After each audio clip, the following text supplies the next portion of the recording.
नमस्कार दोस्तों, स्वागत है आपका हमारे इस चैनल पे। पिछले जन्मों के खुद या अपने बुजुर्गों के हुए पापों से पैदा हुए ग्रहों के ऋण और उनसे उत्पन्न हालातों और उनसे छुटकारा कैसे पाएं, इस विषय पर हम पिछले 6 एपिसोड से चर्चा कर रहे हैं। ठीक उसी अनुरूप आज बात करते हैं बुध ग्रह के ऋण की, जिसका जिक्र लाल किताब के रचयिता पंडित श्री रूपचंद जोशी जी ने उर्दू की लाल किताब 1952 के page number 126, page number 129, page number 134 और 135 पर किया है। बुध ग्रह के ऋण को लाल किताब में बहन बेटी का ऋण बताया गया है। 9 ग्रहों में बुध को छोड़कर सब ग्रहों के 3 योग हैं जिनमें ऋण का निर्माण होता है, लेकिन बुध क्योंकि जब खुद खाना नंबर 9 में ही आ गया तो वह अपने आप में ही ऋण है, इसलिए यहाँ 2 ही हालात दिए गए हैं। अब इसका जो पहला योग है वह है खाना नंबर 3 या 6 में बुध के शत्रु, बुध का जो शत्रु है ग्रह है वह चंद्र बैठ जाए तो बुध का ऋण यानी बहन बेटी के ऋण का निर्माण होता। इसका दूसरा योग है बुध हो खाना नंबर 2 या खाना नंबर 12 से बाहर और खाना नंबर 6 में बुध का जो शत्रु है वह चंद्र हो तो भी इस बहन बेटी के ऋण का, बुध के ऋण का निर्माण होगा। इसका कारण क्या है दोस्तों? जातक ने अपने पिछले जन्म में या उसके बुजुर्गों ने अपने खानदान की बेटियों को सताया होगा। अपने घर में पैदा होने वाली संतान को, जो कि लड़की है या लड़की थी, उसका गर्भपात करवा दिया गया हो या जन्म लेते ही उसे मार दिया गया होगा अपनी झूठी शान के लिए। जो लोग अपनी बेटियों की शादी उनकी मर्जी से करने की बजाय उन्हें जान से मार देते हैं, वे भी इसी श्रेणी में आते हैं। हरियाणा वगैरह में, पंजाब में ऐसी ऑनर किलिंग बहुत कॉमन है, उन्हें भी इस ऋण के अंदर गिना जाता है। इसके और भी पाप हैं, जैसे कि चोरी करके बच्चे आपस में बदल देने या झूठ बोलकर बदल देने या चोरी करके उन्हें बेच देना वगैरह।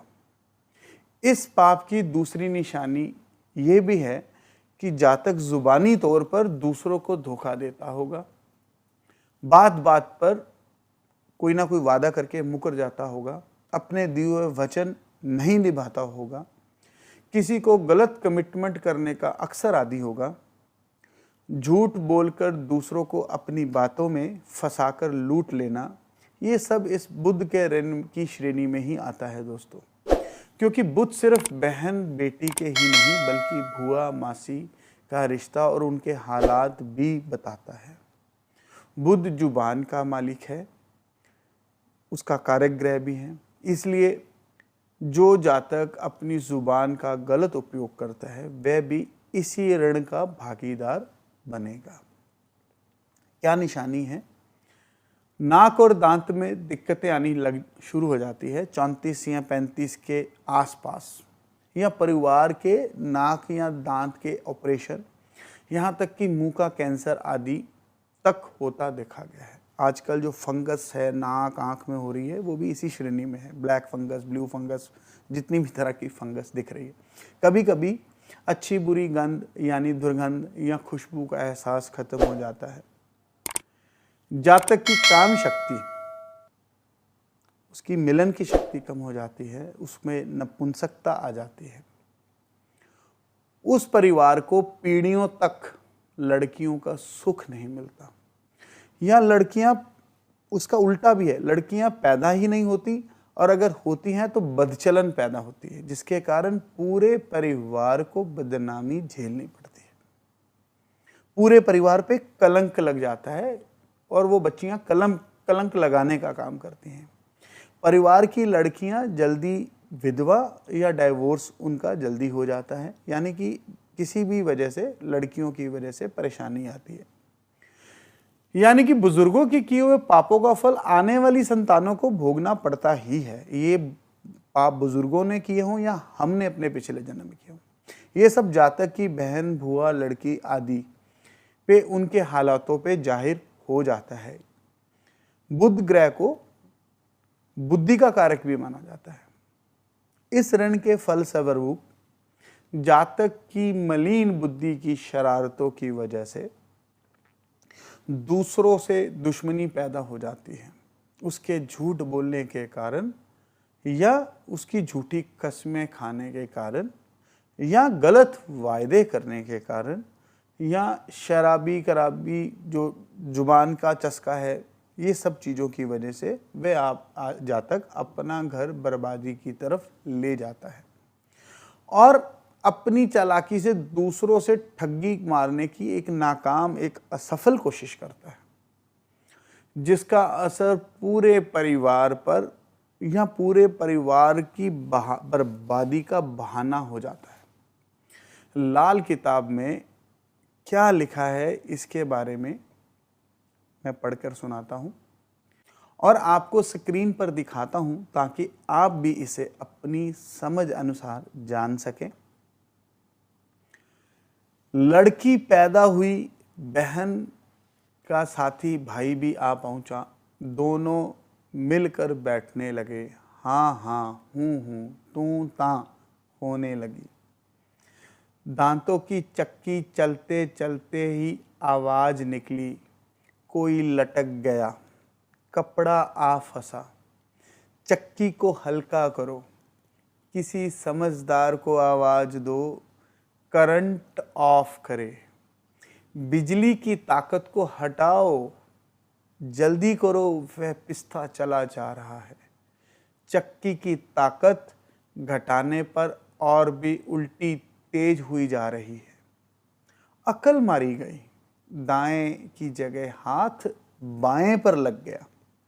जुबान का जरा सा लफ्ज तलवार से ज्यादा नुकसान कर बैठा। सिर्फ उर्दू की जगह हिंदी लिखी है मैंने इन शब्दों में जो आप स्क्रीन पर देख रहे हैं, लेकिन शब्द बिल्कुल वही है। इसका मतलब है कि जब ऋण अपना बुरा असर दिखाता है ना दोस्तों, तो अकल काम करना बंद कर देती है। कोई एक्सीडेंट आपके बटन दबाने से रुक सकता था, पर एन मौके पर लेफ्ट की जगह राइट बटन दब गया और जान बचने की जगह चली गई। कोई कार एक्सीडेंट, आपने देखा होगा कि सही वक्त पर सही फैसला लेने की बजाय गलत फैसला लेने से आदमी जिंदगी या मौत के अधर में जाकर फंस जाता है। आग बुझाने के जो वाक़यात हैं, अक्सर पानी की जगह तेल फेंकने वगैरह से आपने अक्सर देखे होंगे कि आग बुझने की जगह भड़क गई। दवा की जगह गलती से जहर पी लिया गया। ये आपने ऐसी कई न्यूज़ आप अक्सर सुनते हो। बस ऐसा ही एक वाक़या और उसका अंजाम नेक की जगह बद होता चला गया। ये लिखा है पंडित जी ने। अब आगे पढ़ते हैं। लड़का पैदा हुआ, घर वालों ने शुक्र मनाया, मगर बाप को पता नहीं कि क्या आ पड़ा कि उसका धन दौलत सब रेता हुआ। नाड़ें खिंचने लगी, दांत हिलने लगे और ऐन जवानी के पूरे जोर पर चलती हुई चक्की की मरकजी कीली निकल बैठी। पिता की उम्र शक्की हुई या माता अपनी जान से हाथ धो बैठी, या उस खानदान में जब कोई बाप बेटा का ना बना या माता ना हुई, खुशहाल और तंदुरुस्त रहे, मगर जो ही की नूर चश्म खानदान का चिराग या लड़के पैदा हुए, वह प्राणी जो अब बाप बना, अपने दिल में अपनी हालत को देखकर रात के वक्त आंसू बहाकर सोने लगा। मगर बर्तन के उस गुमनाम सुराख का भेद छुपता ही चला गया। मगर कोई माता बनने पर जिंदा रही, अगर कोई माता बनने पर जिंदा रही, तो वह आखिर बुढ़ापे तक अपनी मंदी हालत को देखकर हर रात सिसकती और बिलखती ही रोती ही देखी गई। और जो बाप बना था वह चंद अपने खर्च और कारोबार को थम थमाकर चलता गया, मगर ना पहचान सका कि उसकी जाती और जद्दी जायदाद को बर्बाद करने वाला कीड़ा किस जगह लगा हुआ है और उसकी खुशी के बाजे से मातम की आवाज क्यों आ रही है। इन पंक्तियों का मतलब कुछ कुछ तो आप समझ ही गए हैं कि औलाद पैदा होते ही घर में सब कुछ धन दौलत का चले जाना, उसका इसमें जिक्र है। दूसरी अलामत दांतों की बीमारियों की, तीसरी अलामत नसों की दिक्कतें, वेन्स की और मसल्स की, उन सब से रिलेटेड है, इनके कठिन रोगों से रिलेटेड है, इनका जिक्र है। और यानी कि अब जवानी में जब सब कुछ सही लग रहा था, तब जिंदगी की चलती हुई गाड़ी को इन बीमारियों ने ब्रेक लगा दी। औलाद पैदा होने वाले घर में मनहूसियत कम नहीं हुई, किसी के बाप की उम्र शक्की हो गई, यानी उस पे मृत्यु तुल्य कष्ट आ गया, या किसी की माता जी का देहांत हो गया, किसी का परिवार लड़का पैदा होने की खुशी मना रहा है, पर बच्चे का बाप खून के आंसू रो रहा है कि ऐसा क्या हुआ कि औलाद के जन्मदिन से ही सब कुछ बर्बाद होना शुरू हो गया। मगर इस ऋण का भेद ऐसा था कि कोई इसे जान ही नहीं सका। अगर किसी माता ने ऐसे बच्चे को जन्मदिन के बाद रो रो के जिंदगी निकाल भी ली, तो उसका बुढ़ापा मंदा ही निकला। पर कोई इस बुद्ध के ऋण के कीड़े को जान ना सका कि कैसे उसने परिवार को दीमक की तरह खा लिया। अब आगे हम पढ़ते हैं। साल भर अगर कहीं मेहनत से 2 पैसे जमा कर ही लिए, तो आखिर पर नया साल शुरू होने से पहले 2 आने का खर्चा यानी 1.5 आना मनफी का जवाब ही मिलता रहा।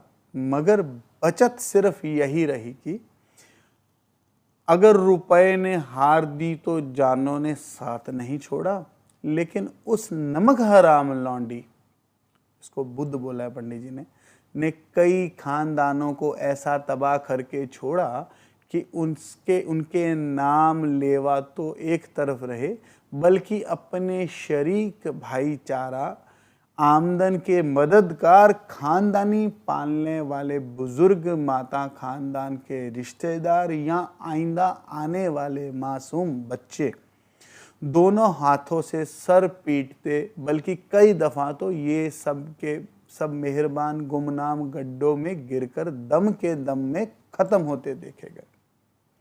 सिर्फ वही भला मालूम हुआ जिसकी जुबान ना थी या जो अपनी तकलीफ को जाहिर ना कर सका। अब इसका मतलब क्या है? जितने पैसे पूरे साल में मेहनत से जमा करते हैं, उससे ज़्यादा का खर्च हो जाता है। पंडित जी का यहाँ बुद्ध को एक नमक हराम लौंडी बोला है, जो मैंने भी बोला, क्योंकि आपने कई बार देखा होगा कि एक लड़की की वजह से पूरा खानदान उसके तबाह हो जाता है। कभी कभी तो उसका जो ससुराल है, उसका जो मायका है, वो दोनों ही तबाह हो जाते हैं। किसी ने अपने यार के साथ यानी अपने लवर के साथ मिलकर अपने पति को मार दिया, या तो किसी ने जायदाद के लिए अपने सास ससुर या माँ बाप की हत्या कर दी। अगर आपको कोई वाक़या आज याद नहीं आ रहा, तो आज के बाद जब आप न्यूज़पेपर खोलेंगे तो रोज़ आपको इस तरह की खबरें न्यूज़पेपर में भरी हुई मिलेंगी। एकदम से आपको इस बुद्ध के ऋण का, इसके जहरीले असर का ज्ञान हो जाएगा कि किस तरह से ये जहरीला असर देगा और क्या क़यामत ढाएगा। जिन लोगों ने पिछले जन्मों के ऊपर ये ऊपर जो मैंने पाप बताए ये सब किए हैं, उनके यहाँ ऐसी संतानें पैदा होती हैं जो उनका कुल नाश करने के लिए काफ़ी हैं। आप आगे बढ़ते हैं।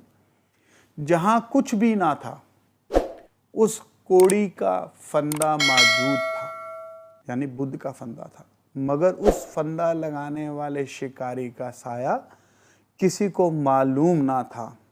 दांत आए चले गए, ससुराल खत्म हो गए या पिस चुके, मामू दर बदर हुए या चले गए, मगर उस छुपे लड़की के भेद में जालिम कसाई के चक्कर का राज खुलने ना पाया।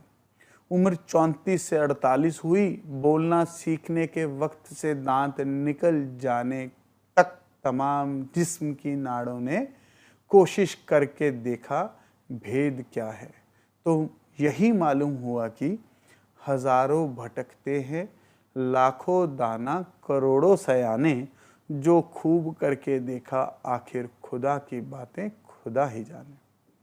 पंडित जी ने ये स्पष्ट किया है कि इतने जहरीले वाक्यात के पीछे बुद्ध का जो भेद था उसी का फंदा मौजूद था जो किसी को मालूम ना हो सका। दांत आकर भी चले गए और भेद समझ नहीं आया बुद्ध का।